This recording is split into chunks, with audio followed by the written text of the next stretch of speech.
Les journées anacardes du Mali, c'est pour mettre ensemble tous les acteurs et autres intervenants de la filière, à savoir les producteurs, les transformateurs, les artisans, les producteurs, les pépiniéristes et tous ceux qui sont impliqués dans la chaîne de valeur de l'anacarde au Mali.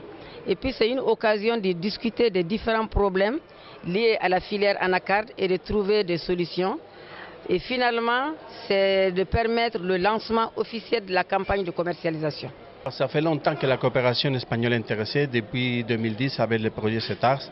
Donc maintenant, on continue avec le financement de l'Union européenne et aussi de la coopération espagnole. La filière anacarde subit des fluctuations de prix à l'échelle mondiale et aujourd'hui, il est temps de régir le prix, que tout le monde sache que le prix au Mali est fixé à X francs. Ça nous conforte pour la sensibilisation des producteurs. Parce que sans la journée, il y a plusieurs producteurs qui ne se réunissent pas et ils n'entendent pas et ils ne connaissent pas l'importance des producteurs. Parce que la sensibilisation, ça manque au Mali. Bon, avec la journée, ça nous profite parce qu'on a appelé beaucoup de producteurs. Sinon, si ce n'est pas la journée, on ne trouve pas les gens pour se rassembler.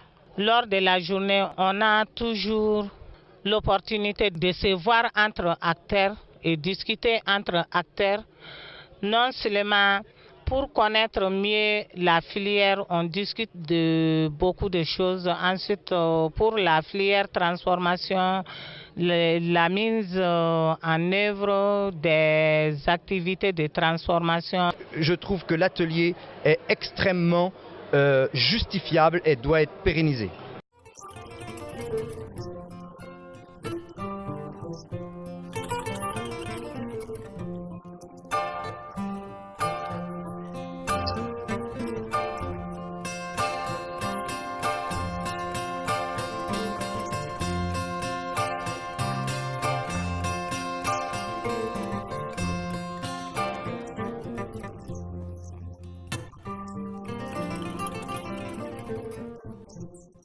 Le circuit commercial n'est pas organisé. Avec la mise en place de l'interprofession, nous pensons cette année que nous allons essayer de corriger ce problème. Vraiment, nous sommes heureux que l'interprofession soit créée au Mali. L'anarcade aujourd'hui, c'est un produit par excellence à soutenir, non seulement pour son développement, mais aussi sur aujourd'hui notre population qui sur d'autres secteurs, les encourager à faire encore davantage la production de l'anarcade de qualité pour faire des quantités beaucoup plus importantes. Présentement, les statistiques nous donnent environ 60 000 tonnes, et alors que les possibilités réelles du Mali dépassent les 200 000 tonnes. Toute personne qui souffre de maladies cardiovasculaires ou qui est hypertendue, on peut leur conseiller de consommer la pâte de la noix de cajou qui est riche en bon cholestérol. Donc, mais sous réserve de consommer quand même l'huile en petite quantité. De Caille en passant par Koulikoro en venant à Sikasso, l'ensemble des familles de la filière anacarde, à savoir les producteurs, les transformateurs et les commerçants, ont manifesté leur présence massive aux journées, et également l'ensemble des services techniques invités pour les journées ont manifesté leur participation. Iprofam est une filière des acteurs de la filière cajou qui œuvre uniquement pour le développement de cette filière et pour l'intérêt de tous les acteurs qui y sont impliqués.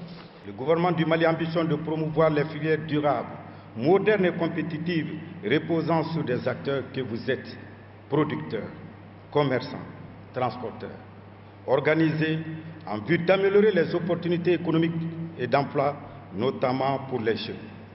L'atteinte des objectifs de sécurité et de souveraineté alimentaire reste intimement liée à la promotion des filières agricoles, notamment celle de l'anacarde, pour laquelle de grandes opportunités existent dans les régions de Caille, Koulikoro et Sikasso.